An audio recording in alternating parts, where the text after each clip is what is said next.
जो हमारा चाचा सुरेश था, मैं उसके साथ 5 साल टाइल पार्टनरशिप में भी रहा हूँ।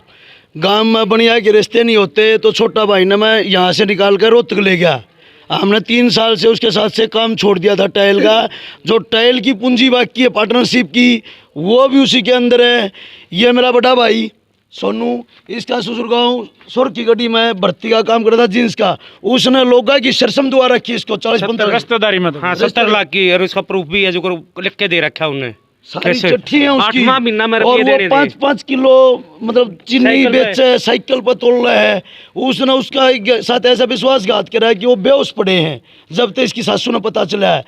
और मान ले मैं चाचा ये नहीं पता कितने हैं, लेकिन मैं ये कहना चाहूँ चाचा अब भी आ जावे तो हम फिर भी साथ में हैं। दोबारा बसावांगे, दोबारा उसने खिलावांगे कि मतलब उसने ऐसा नहीं करना चाहिए था गाँव के साथ। मतलब आप एक जो गरीब आदमी है, एक भाई ने वहाँ कही कि भाई बिजनेसमैन के पैसे मत दो, हम कहते बिजनेसमैन के पैसे मत दो, लेकिन हम उनकी सहायता करेंगे जो हमारे पास आओगा। हम गांव के साथ हैं। मैंने गांव को 3 दिन कहते हुए भाई 10 पुलिस रिपोर्ट करा दो, आगे कार्रवाई हम करावांगे, लेकिन कोई लिख के देगा जब होगा ना। तो पूरा गांव का लाग रही है या कोई छोटी बात नहीं है। अगर भाई किसी 1 के 2 के 10 के पैसे लेकर भाग गया, उसने नहीं छोड़ रखा इस गांव में एक मानस भी। आइडिया कोई देश कह दे इस गांव में कितने रुपये होंगे। मैं बताऊं जी मलिक साहब, इस गांव के मेरे हिसाब से कम 2 अरब रुपए, 2 अरब है। और उसमें ये भी है, मैं आपको सच्ची बताता हूँ, उसमें गांव के साथ साथ गांव के की लड़कियां भी जुड़ी है। जैसे हमारी लड़की है, हमारे भाई की लड़की है, उसके 3,20,000 रुपये हमारा भाई ने दे रखे, मेरे बड़े भाई ने। भाई लड़की का गुजारा उसका गृह, तो उसने बहुत बड़ा जलील काम किया है। अगर उसकी आत्मा में कहीं कोई जगह हो ना तो इस गांव के बीच आके बसे, हम उससे पैसे छोड़ देंगे। ये तो ऐसा लग गया है दादा, मन्ना तो ऐसा लग गया यो कि वो एक प्लानिंग करने लग रहा था कई सालों से, मतलब एक प्रॉपर 420 करने लग रहा था। भाई जैसे इतना बड़ा विश्वास बनाऊंगा कि भाई मैं किसी ने कम में भी मांगूंगा तो आंख मीच के देगा। मैं भाई साहब आपको एक बात और कहना चाहूँ, मैं अपने एक बात और कहना चाहूँ। मेरी बड़ी सिस्टर का घर में कुछ कया सुनी होगी थी, तो उसके जो पैसे थे इसको लेके दिए थे। अब मैंने उसके पास 1 महीना से लगातार फ़ोन कर रहा था मैं कि चाचा मेरे को पैसे चाहिए, मैंने बड्डी बांध के लिए मकान लेना है। उन्होंने कहा तू मकान लेकर क्या करेगा। डाउटफुल वो वहीं हो गया था, नहीं तो कहो भाई लड़की के पैसे ले। अच्छा फिर भी मैंने दबाव दिया तो बोला भाई इस साल पैसे हाथ में नहीं है, नवंबर में हम क्लियर कर देंगे। सख्त हो रहा था थोड़ा सा नवंबर में उसने ये बोला हम क्लियर कर देंगे। मतलब पैसे के लिए फ़ोन करा, फ़ोन नहीं उठाना, स्विच ऑफ कर देना। ये कहाँ की इंसाफ़ी है। हम सुबह काम पर निकलते, रात को 9 बजे आवा, 9 बजे उसके घर जावा या सोवा। मलिक साहब, गांव के लोगों को मतलब आवाज़ तो हो गया था। हमारे जैसे जो बुद्धिजीवी आदमी थे उनको ज्ञान नहीं था। इनके घर में 10-20 लाख रुपए का कपड़ा रखा था। जो 1000 वाला सूट था ये 500 में निकाल रहे थे, 200 में, 500 में। अगर हमारे वर्ग के बुद्धिजीवी को उस टाइम पता लग जाता ना तो हम तुरंत पकड़ लेते। और लोग सस्ते के चक्कर में लुट गए। हम तो बिजनेसमैन आदमी थे, सुबह काम पे गए शाम को आते थे। सुबह 7 बजे निकले, शाम को 9 बजे आए। हमें पता ही नहीं होता भाई गाँव में क्या होता है। तो भाई नहीं, कईया ने पूछी भाई माल क्यों बेचा है, बोला माल पुराना हो गया, अदला बदली करांगे। सेल टैक्स का छापा पड़ा है मेरे, ज्यादा माल काटने लग रहा हूँ। हाँ घूमन भी जाऊँ। अरे एक और बताऊँ जी, ये तो मारी होगी जो करीब 13 मेरे वर्गा के मैं दुआ रहा हूँ, वो मर गया। ये जो उसका आगे खड़े हो जाएंगे मेरे रुपये दे रहा खेल लड़कियाँ के तो हमने देने पड़ेंगे। इसमें रिश्तेदारों का पैसा ज्यादा है, रिश्तेदार का पैसा ज्यादा है। वो मेरा ससुरा की सिर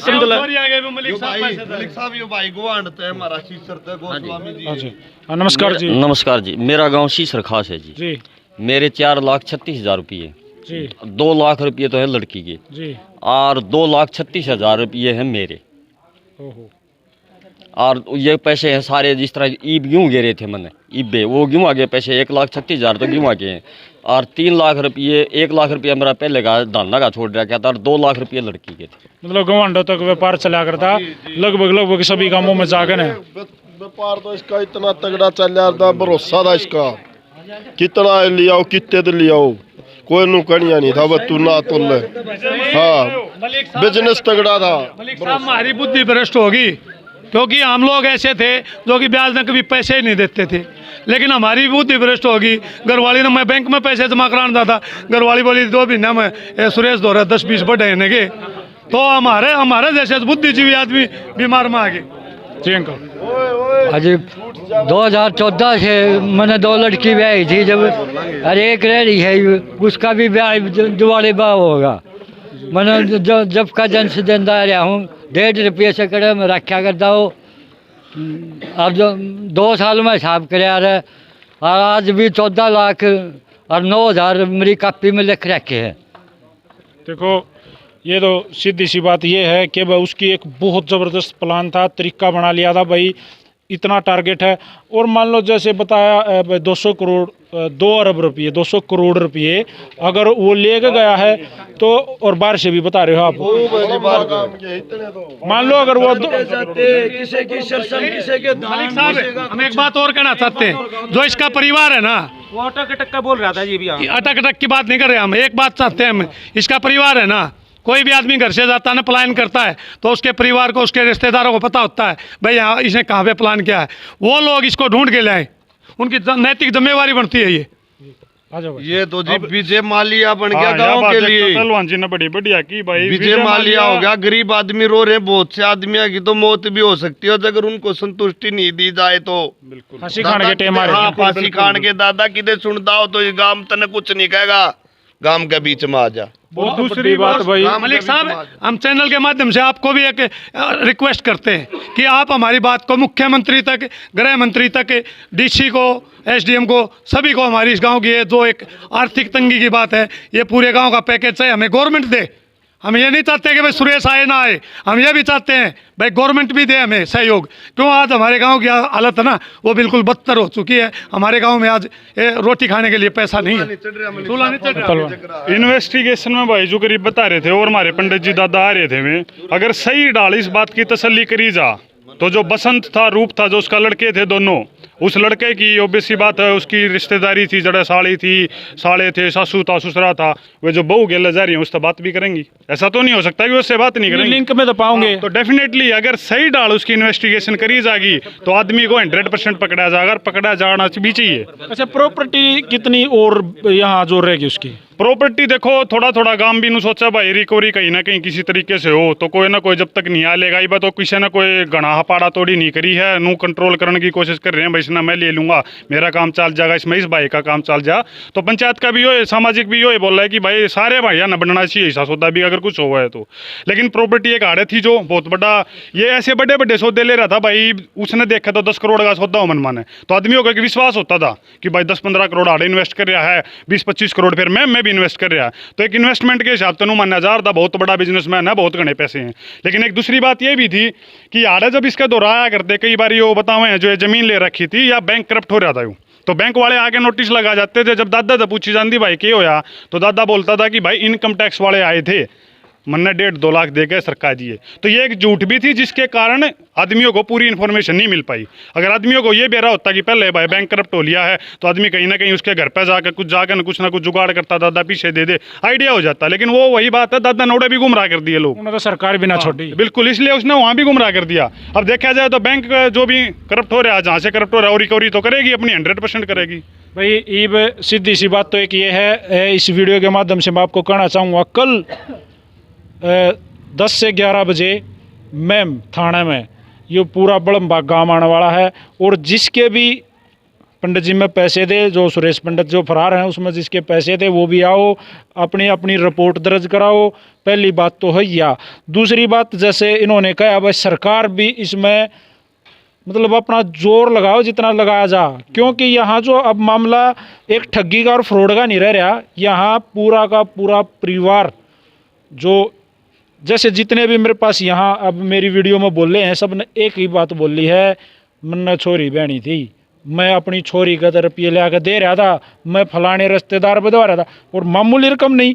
जैसे अब ये सीसर वाले थे, उनके सिर्फ 4 लाख रुपये हैं, लेकिन एक 4,36,000 रुपये एक किसान के लिए मैं तो कहूँ 100 रुपये भी मुश्किलों में रहे। जब कोई दवाई स्प्रे, कोई खेत के लिए बीज लेना होना तो वो किसान 50-50 रुपये भी मांगता अंडा है, और उसने अपनी जमा पूंजी आज 4 हैं, तड़का के में और 20-30 देवांगे, 6-7-8 लाख रुपये हो जाएंगे। छोरी ब्यावांगे, कोई अपने बच्चे ब्यावांगे या कोई घर पैसे बनावांगे नहीं है जी। प्योद लगाने के लिए पैसे नहीं है किसान के पास पैसा ही नहीं रहा। कल को प्योद लगानी हो, कुछ लानी हो, किस तरह मांगने जाएगा? बिल्कुल, और मिलेंगे नहीं। हाँ बिल्कुल नहीं मिलेंगे। एक विश्वास, मतलब सिर्फ ये उन्होंने देखा जाए ना, सिर्फ पैसे का मामला नहीं है, विश्वास के ऊपर जो उसने चोट मारी है ना, मतलब इतने बड़े गांव का जो विश्वास था उसको जो चकनाचूर कराया है, उससे बड़ी कोई बात नहीं हो सकती। और मलिक सबसे साहब, बड़ी बात ये है। मैं एक बात और कहना चाहता हूँ, इस गांव में ऐसा पहली बार हुआ है।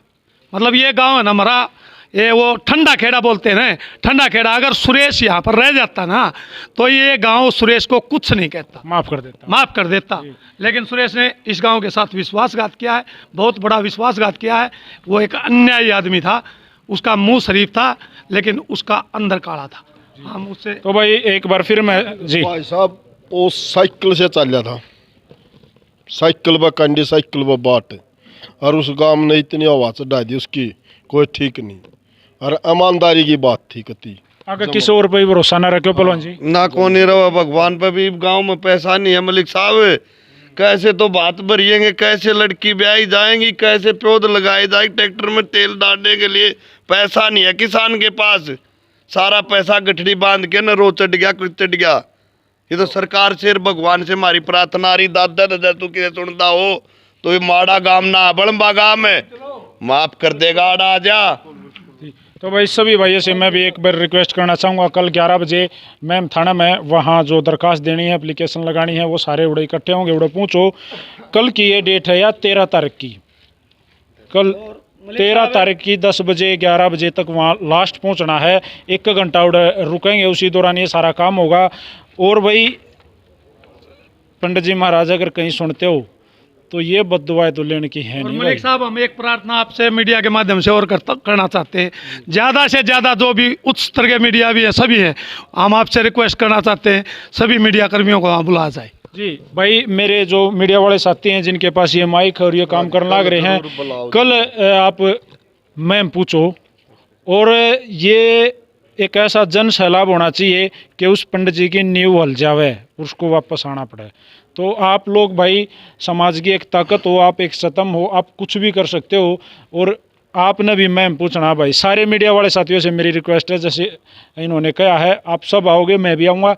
और भाई इस गांव से भी जो आज मैंने यहाँ माहौल देखा इस पंचायत में, क्योंकि हर आदमी का पारा गर्म हो रहा है, जिसका नाश हो रहा है उसका तो पारा गर्म होएगा तो उसने जी। वो मानना था गांव का जो इतनी ऊंचा चढ़ा दिया वो। जी। तो भाई सभी भाइयों से मेरी हाथ जोड़ के रिक्वेस्ट है, कल 10 बजे 11 बजे तक लास्ट मैम। सारे भाइयों ने राम राम, जय हरियाणा, जय हरियाणवी, जय हिंद। नमस्कार भाई।